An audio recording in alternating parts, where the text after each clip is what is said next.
La plus grande technicité d'intervention dans le cadre de la maintenance informatique est liée à des équipements de travail que nous appelons kits. La non-utilisation professionnelle ainsi que l'employabilité de ces équipements entraîne généralement les 90% des dégâts lors des interventions au niveau de la maintenance informatique. À l'issue simplement de ce module que vous êtes en train de suivre présentement, nous allons vous expliquer exactement comment utiliser les kits de travail dans le cadre de la maintenance informatique afin que vos travaux, vos interventions soient vraiment de manière pointue et soigneuse. Sur ce, nous aurons autant d'explications à vous donner qui seront accentuées, 1, sur la notion de sécurité et 2, sur la notion de l'employabilité des équipements d'intervention en maintenance.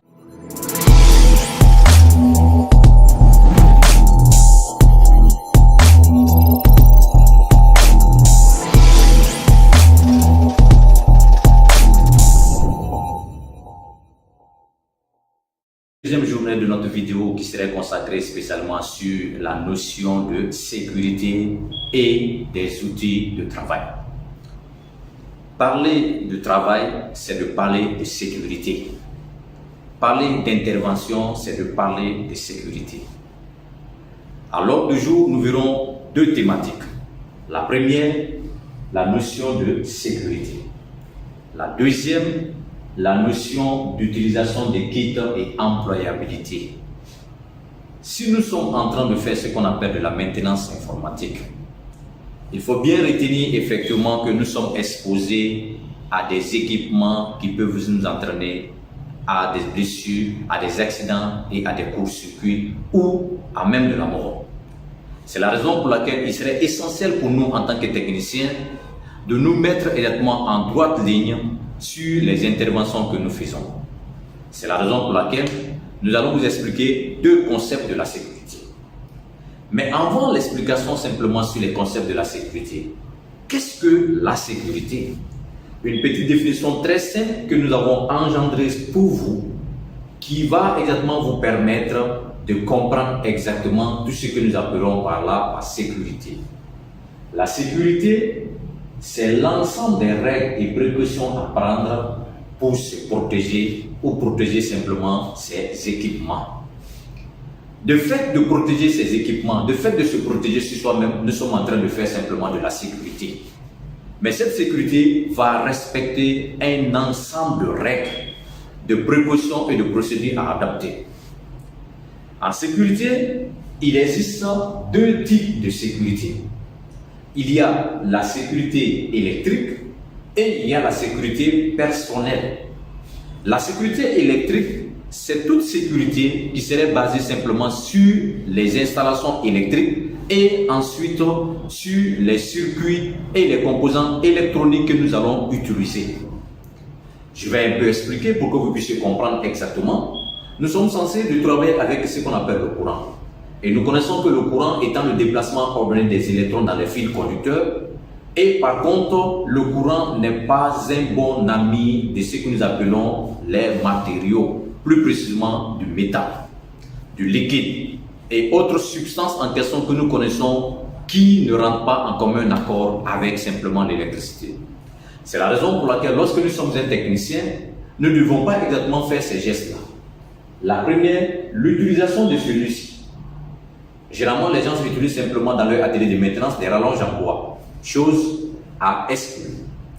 Deuxième élément, il faut se munir simplement de ces rallonges de type que nous voyons ici, de type APC ou des rallonges de protection anti-foudre, un élément qui est très important. Lors de nos installations, il faut automatiquement se munir des disjoncteurs et des DPN.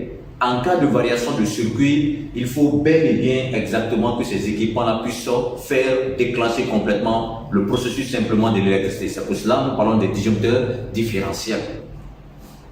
Pour nous, notre personnalité, nous sommes obligés de faire ce qu'on appelle la sécurité personnelle. La sécurité personnelle, c'est l'ensemble des précautions que moi, en tant que technicien, je vais adopter pour éviter les courts-circuits, les électrocutions et même la mort et des blessures. Pour cela, Je suis obligé de me débarrasser de tout ce qui est conducteur, tout ce qui est conducteur lors des interventions, tout ce qui est boucle d'oreille, tout ce qui est chaîne et tout ce qui est bracelet. Donc, ce sont les éléments en question que nous devons d'abord adapter. Second élément qui est très important, chaque personne qui intervient simplement sur une machine est imbibée simplement de la sueur. En cas simplement de travail et que vous ressentez simplement la présence de la sueur sur vous, nous vous demandons exactement de faire juste une pause et de se débarrasser complètement de ces sueurs afin que vous puissiez protéger votre corps contre simplement les électrocutions. Donc, en quelque sorte, voilà un peu des aspects en question qu'il faut retenir sur la notion de sécurité. En deuxième position, nous allons voir les outils de maintenance informatique. Dans ce passage en question de notre explication, je serai assisté. Cette technicienne va automatiquement concrétiser certaines 10 mesures à adopter lors des interventions. Bonjour, je suis Kanté Maïmouna, responsable FDEX et support IT. Alors, durant notre module de formation portant sur la maintenance informatique, je serai votre guide dans les cas pratiques. À l'ordre du jour, nous allons voir 3 choses. La première, c'est l'étude des kits de travail. La deuxième, c'est sur la notion de technique de démontage et de remontage. Et la troisième serait basée simplement sur des cas pratiques. Vous savez, depuis que nous avons commencé notre module de formation, nous donnons toujours des consignes et des conseils à appliquer dans le cadre de la maintenance informatique. Lorsque nous voulons être vraiment professionnels dans le domaine de la maintenance informatique, il nous faut utiliser ce que nous appelons les outils de travail. Ces outils de travail sont généralement appelés les kits de travail. Parler de kit de travail, c'est de parler d'outils. Parler de kit de travail, c'est de parler d'instruments d'intervention. J'ai ici l'un de mes sacs qui regorge tous les accessoires en question que je vais vous présenter et vous montrer. C'est là le professionnalisme simplement de mon analyse technologique. Nous nous posons simplement cette question. Dans un kit de travail, qu'est-ce qui y figure et comment utilise-t-on les éléments qui figurent dans ce kit de travail? L'objet de notre cours en question serait consacré spécialement sur de vous montrer effectivement tous les kits de travail qu'on utilise dans le cadre de la maintenance, l'employabilité et les techniques simplement d'utilisation de ces kits. Notre premier instrument de travail est appelé la gamme. Nous avons ici notre premier kit de travail qu'on appelle la gamme. Alors, qu'est-ce qui regorge cette gamme? J'ouvre simplement la gamme pour que nous puissions la voir.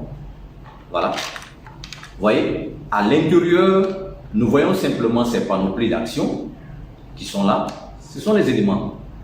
Donc, à l'intérieur, simplement, nous sommes en train d'étudier cette fois-ci ce que nous appelons ici la gamme de tournevis.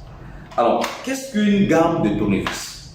Et qu'est-ce qui compose une gamme de tournevis? Pourquoi utilise-t-on une gamme de tournevis? Et quelles sont les méthodes en question qu'il faut pour l'employabilité de ces kits de travail? Ici, j'ai un premier instrument qui est là, que vous voyez. Nous l'appelons ici la manche. La manche, c'est un élément qui va nous permettre de tenir. En second lieu, nous avons un autre élément qui se trouve juste en face de nous ici, comme vous le constatez. Nous l'appelons ici une gamme. L'association d'une manche plus d'une gamme va me donner ce résultat.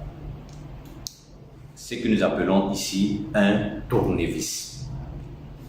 Cette question est la plus prépondérante. Pourquoi un tournevis? On utilise un tournevis soit pour démonter, soit pour remonter, ou soit pour fixer, ou soit pour enlever. Au niveau des tournevis, nous allons étudier les types de tournevis. Il existe 3 types de tournevis. Nous avons les tournevis plats, les tournevis américains et le tournevis est cruciforme. Qu'est-ce qu'un tournevis plat? Un tournevis est dit plat lorsque le bout de ce tournevis est aplati. Vous voyez exactement ici, ce bout que vous voyez. Vous voyez ce bout? Le bout est aplati. Ça, c'est un tournevis plat. Donc, quand je le mets exactement ici, j'obtiens ce qu'on appelle mon tournevis plat. Donc un tournevis est plat lorsque le bout est aplati. Quelles sont les vis que ce tournevis enlève? Toute vis en forme de croix est enlevée simplement par ce tournevis qui est plat. Deuxième tournevis, c'est le tournevis américain. Alors nous allons parler d'un tournevis américain, voilà, comme vous le constatez, je vais le mettre ici.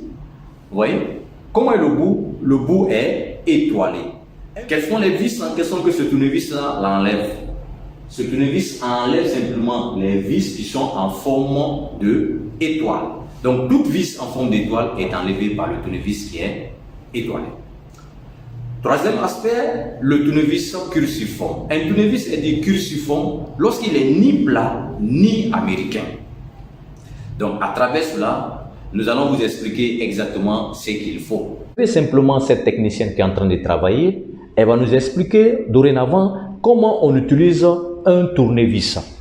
Donc, dans le cadre de mes interventions en maintenance informatique, je me base sur la notion de sécurité, à savoir la sécurité personnelle, la sécurité électrique.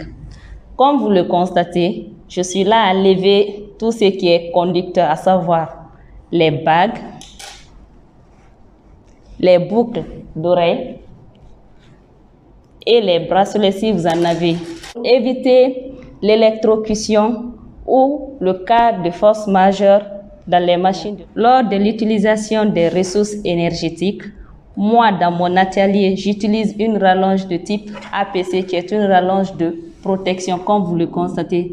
Ce tact, c'est pour faire de la sécurité électrique. Moi dans mon atelier, j'utilise cette gamme de tournevis. J'ai une unité centrale en face de moi que je dois démonter. Alors ce qu'il me faut, c'est une gamme à tournevis. Alors, suivez-moi. J'ouvre ma boîte de gamme. Je prends ma manche. Et vous regardez au niveau de la vis. Si vous constatez, comme vous le constatez, la vis est en forme croix. Donc, ce qu'il nous faut, c'est une gamme plate. Vous la mettez sur la manche. Alors, la position dont vous devrez adapter, c'est la perpendicularité de la vis par rapport aux gammes.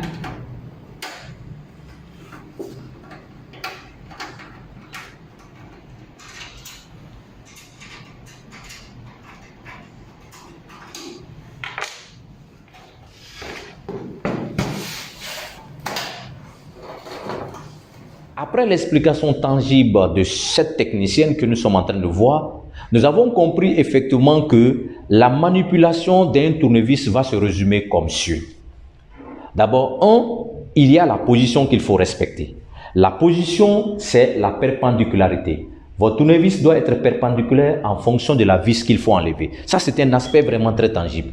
Le second élément qui est aussi très tangible en question que nous devons respecter est que nous faisons le démontage comme le remontage. Pour démonter une machine, il y a un sens. Donc, ce qui veut dire qu'il y a la notion de sens. Le sens en question va définir la ligne ou la voie que va emprunter votre tournevis. Si je suis en train de démonter comme ça, vous voyez, je fais simplement ceci. Vous voyez, je suis en train de démonter. Démonter, pourquoi? Lorsque je prends le déplacement de l'aiguille d'une montre, vous voyez que c'est au niveau d'un sens contraire. Lorsque je suis en train de fixer, vous voyez, ça se déplace automatiquement. Donc, l'image là va représenter automatiquement ici chez nous le système de démontage. Donc là, je suis en train de démonter, là, je suis en train de remonter. Vous voyez, là, je suis en train de remonter, là, je suis en train de démonter. La seconde partie serait basée simplement sur l'utilisation des appareils de mesure. Alors, comme vous le constatez simplement ici, j'ai deux appareils de mesure et nous nous posons la question, qu'est-ce qu'un appareil de mesure? Un appareil de mesure est tout appareil qui permet de mesurer l'état des composants électroniques et de tester l'état d'un courant ou l'état d'un composant matériel, plus précisément dans le domaine de l'électronique. Il existe chez nous ici deux types de multimètres. Il y a les multimètres que nous appelons digital et il y a les multimètres que nous appelons analogiques. Qu'est-ce qu'un multimètre analogique?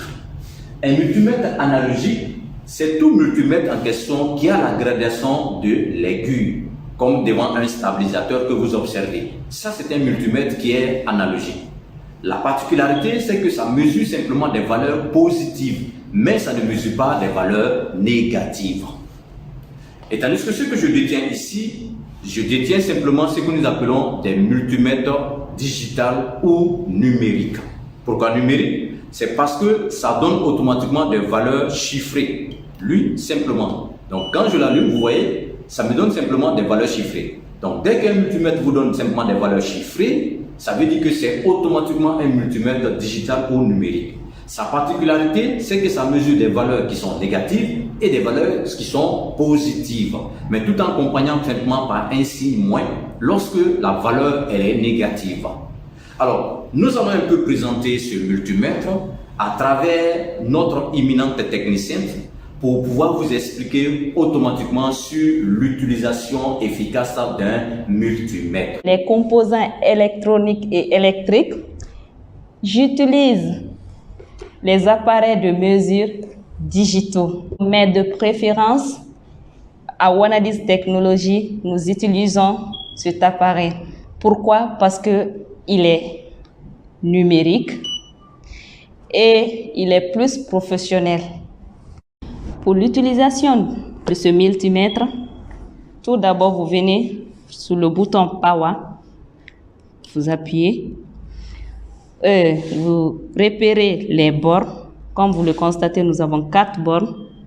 Nous avons 3 bornes positives, à savoir la première borne est positive, le second est négatif, celui-ci est positif et le dernier aussi est positif.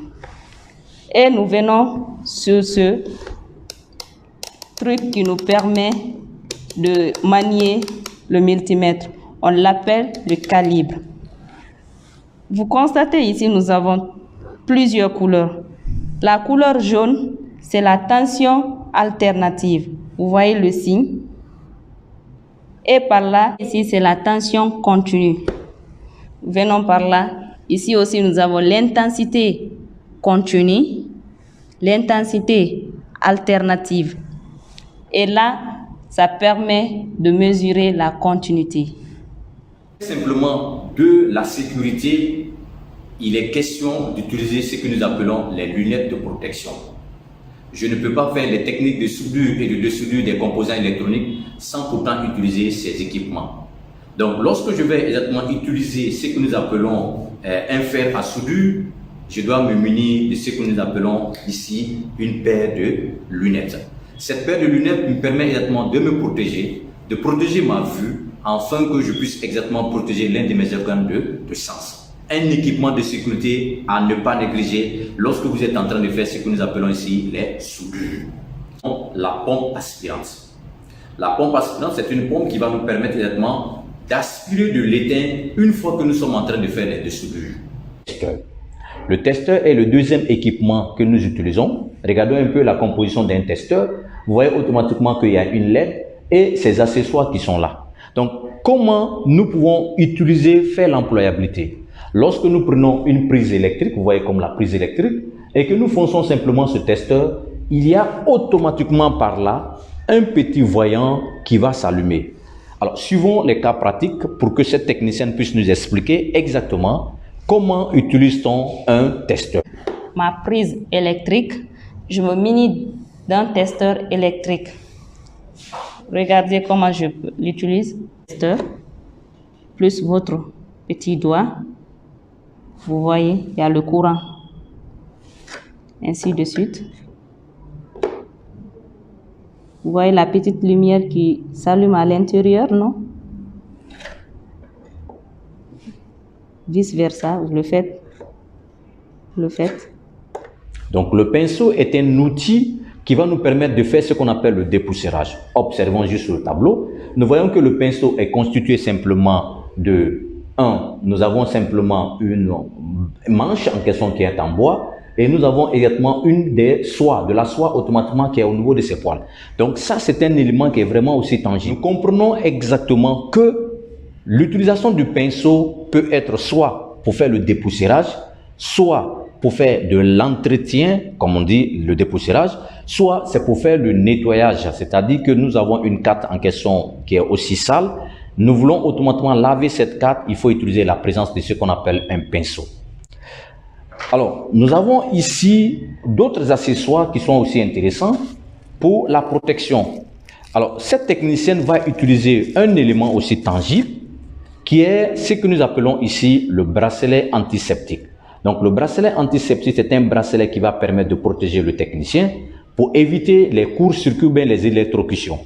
Donc, regardons exactement les gestes que cette technicienne est en train de faire pour pouvoir exactement expliquer dorénavant qu'un professionnel doit automatiquement être muni de certains kits de travail qui vont le permettre. Avant d'intervenir sur cette machine, généralement, j'utilise un bracelet.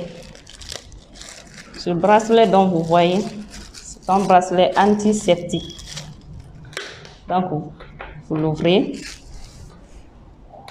vous le portez sur votre main de préférence. Vous l'accrochez sur une partie métallique pour éviter l'électrocution pendant votre dépannage. Après observation, nous voyons automatiquement que le bracelet antiseptique doit être exactement mis sur le bras, comme ça, et ensuite on doit l'accrocher simplement sur un élément métallique afin que nous puissions vraiment être protégés. Donc ça, c'est un élément aussi qui est tangible. En tant que technicienne, je vous conseille de ne pas négliger la sécurité de vos outils de travail. Tangible. Et nous reviendrons simplement sur cette vidéo qui va expliquer dorénavant la suite de tous les équipements manquants afin que vous puissiez vraiment être outillés de manière professionnelle pour professer simplement dans le domaine de la maintenance informatique. Comme conseil, nous vous demandons toujours de partager, de liker, de vous abonner simplement sur notre page Facebook et notre chaîne YouTube afin que Wanadis Technologies puisse vous apporter une valeur ajoutée. Une fois de plus, merci. Semaine prochaine.